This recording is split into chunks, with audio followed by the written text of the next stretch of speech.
आज हम जानेंगे मैथ के सबसे इंपॉर्टेंट चैप्टर प्रतिशत के बारे में।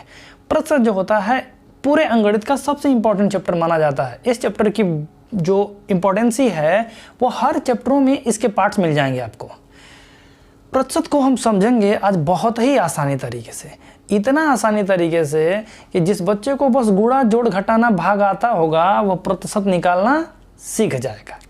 अब कैसे सीखेगा ये हमको यहाँ पे देखेंगे।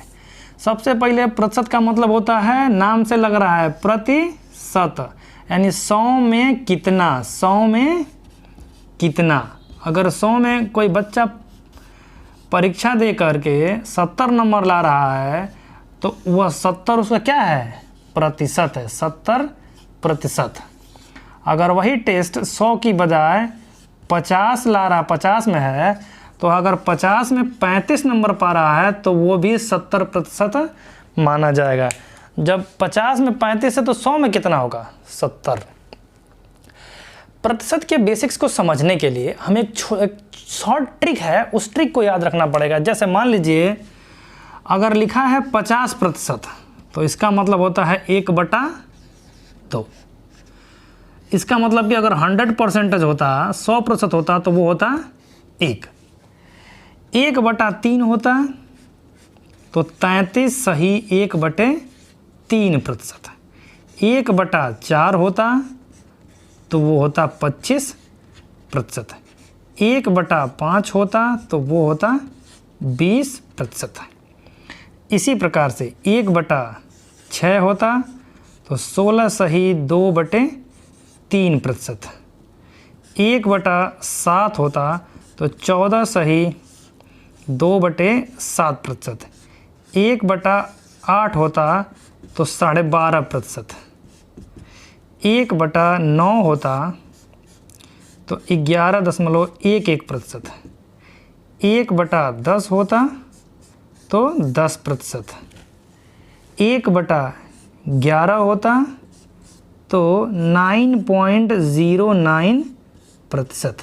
बस इतना अगर याद रखते हैं तो इक्वेशन वाले जितने भी प्रतिशत के क्वेश्चन होते हैं वो बहुत ही आसानी से सॉल्व होंगे।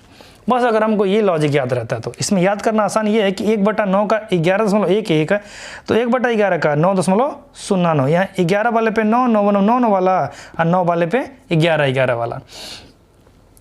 इस क्वेश्चन को कितना आसानी से करते हैं ज़रा ये देखिएगा। हमारे प्रश्न, अगर यह प्रश्न यह आता है कि 64 का 12.5%, 64 का 12.5% अगर हमको निकालने के लिए मिल जाता है तो देखिए एक लंबा तरीका जो हम फॉलो करते आए हैं वो ये होता है कि 64 का की जगह पे गुणा लिखते हैं, 12.5 प्रतिशत की जगह पे प्रतिशत के लिखें, उसकी जगह पे बटे 100 कर लेते हैं। देखिए 70% का मतलब होता है 70/100। जहाँ भी प्रतिशत लगा होता है उसका मतलब होता है कि वो संख्या उतना बटे 100। अब इतना बड़ा गुणा भाग करते हैं, हल करते हैं, तब जाके हमारा आंसर आता है। जरा यहाँ देखिएगा तो 12.5% जब क्या लिखा गया है, 1/8। तुरंत 64 का 1/8 कर देंगे, यानी 12.5% की जगह पे 1/8 अगर लिख दें, इसी को अगर हल कर दें, 8 × 64, 8 × 8 आंसर। इतना बड़ा गुणा भाग करते हैं तो भी हमारा आंसर कितना आता, 8 आता। यही नहीं, अगर पूछता 24 का 37.5%। देखिए अब इसको सॉल्व करते हैं तो 24 गुणा 37.5/100 लिखते हैं, तब जा करके हल करते हैं। शॉर्टकट ट्रिक देखिए, 24 को 24 का की जगह पे गुणा, 37.5 जो है इसी 12.5 का 3 गुना है। 3 × 5 = 15 के 5 ऐसे लेख बढ़ते हैं 36 और 1 37। तो यहाँ 12.5 जब 1/8 लिख रहे हैं तो 37.5 को क्या लिखते हैं, 3/8, 8 × 8, 8 तरीके 24, 3 तरीके 9 आंसर। तो इस तरीके से बिल्कुल संक्षिप्त रूप से ट्रिक के माध्यम से हम उसका आंसर सिंप्लीफाई कर सकते हैं। अगर एक लाइन का क्वेश्चन होगा तो अगर ये लॉजिक हमको याद है तो ऐसे हम बड़े से बड़े क्वेश्चन को हम आसानी से सॉल्व कर सकते हैं। यही नहीं, अगर ये क्वेश्चन 64 का 12.5% लिखा है तब तो आप ऐसे सिंप्लीफाई करना शुरू कर देंगे। अगर यही लिखा होता 12.5 का 64%। ये 12.5 का 64% लिखा होता तब भी आप प्रक्रिया तो बिल्कुल यही करते, 12.5 गुणे 64/100 और फिर इसका गुणा भाग करते, तब जाके आंसर आता।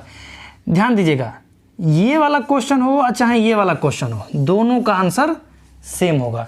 यानी 12.5 का 64% पूछे तब, चाहे 64 का 12.5% पूछे तब, दोनों को सिंप्लीफाई करेगा, दोनों का आंसर एक होता है। कैसे कि यहाँ पे क्या छिपा है, का मतलब होता है गुणा, इतना गुणा इतना, चाहे इतना गुणा इतना, 2 चौका भी 8 और 4 दूना भी 8। तो प्रश्न को अगर घुमा दिया कि 12.5 का 64%, तो उसको भी हम चाहे तो चाहे 64 का 12.5% समझिए, बिल्कुल बतिया वही होगा। चलिए अब बात करते हैं प्रतिशत के दूसरे टाइप के प्रश्नों की। देखिए दूसरे टाइप का प्रश्न में पढ़ के जरा देखिएगा, 20-50 का कितना प्रतिशत है, 50-20 का कितना प्रतिशत है, 20-50 से कितना प्रतिशत कम है, 50-20 से कितना प्रतिशत अधिक है। बस थोड़े मोड़े ही हेर फेर का है और प्रश्न से दूसरा प्रश्न बदलता जा रहा है। आगे 20-50, 20-50 का कितना प्रतिशत है, 50-20 का कितना प्रतिशत है, 20-50 से कितना प्रतिशत कम है और 50-20 से कितना प्रतिशत अधिक है। इन टाइप के प्रश्नों को बहुत ही आसानी से हल करेंगे, जरा बस देखते रहिए कैसे। जहां भी का और से आएगा, जिस संख्या से लगे वही जाएगा हर में, वही जाएगा हर में, अंश बटे हर में वही जाएगा हर में। तो चारों कंडीशंस में हम उन्हीं, जहां का और से लगा है उन्हीं संख्या को हर में लिख लेते हैं इन टाइप के प्रश्नों को हल करने में। ध्यान दीजिएगा, यही छोटे छोटे जो प्रश्न हैं वो प्रतिशत के आधार को बनाते हैं, और जब आधार मजबूत होगा तो इमारत भी बड़ी खड़ी हो गई। तो अगर हमको इमारत बड़ी खड़ी करनी है तो पहले अपने आधार को मजबूत किया जाए। ध्यान दीजिएगा, यहाँ पे कितना प्रतिशत है वो ज्ञात करने के लिए जहां पे का वो नीचे हर में रहेगा और जहां से लगा होगा वो हर में रहेंगे। और अगर बस कितना प्रतिशत पूछा है, अधिक और कम का बात नहीं कर रहा है, तो जो उसके परे संख्या होगी उसको रखा जाएगा अंश में, उसको रखा जाएगा अंश में। और प्रतिशत निकालना है तो 100 से मल्टीप्लाई कर दिया जाएगा तो वो मान मिल जाएगा। 0 से 0 कैंसिल, 200/5 इट मीन्स 40%। यहाँ 0 से 0 कैंसिल, 500/2 इसका मतलब कि 250%। अब जरा ध्यान दीजिएगा, जब कितना जिक्र था तो सेम वही संख्या लिख देते थे अंश में, लेकिन अगर कम और अधिक का जिक्र करना शुरू कर दे तो 20-50 से कितना प्रतिशत कम है, तो कम वाला जो है जितना कम होगा वही अंश में लिखा जाएगा। 20-50 से कितना कम है, 30 कम है। 50-20 से कितना अधिक है, तो 30 अधिक है। तो वो जितना कम और जितना अधिक होता है वो लिखा जाता है अंश पे, और उसको 100 से मल्टीप्लाई कर देते हैं, 100 से गुणा कर देते हैं, तो जो मान मिलता है वही उतना प्रतिशत आंसर हो जाता है। यहाँ इसको इससे कैंसिल कर दें तो 300/5 मतलब 60%। यहाँ जब इसको इससे कैंसिल कर दें तो 300/2 का मतलब 150%। इसका मतलब ध्यान दीजिएगा, यहाँ पे 20-50 का 40% है, 50-20 का 250% है। 20-50 से कितना प्रतिशत कम है, तो 60% कम है। अब 50-20 से कितना प्रतिशत अधिक है, तो 150%। बस शब्दों का हेर फेर हो जाता है और प्रतिशत का क्वेश्चन पे क्वेश्चन वो बदलते जाते हैं। ऐसे क्वेश्चंस आने वाले क्वेश्चंस के बेस होंगे। आने वाले जितने भी इबारती प्रश्न होंगे उनको हम इसी का कॉन्सेप्ट ध्यान में रखते हुए क्वेश्चंस को सॉल्व करेंगे, जिनका वीडियो हम अपने अगले पार्ट में बनाएंगे।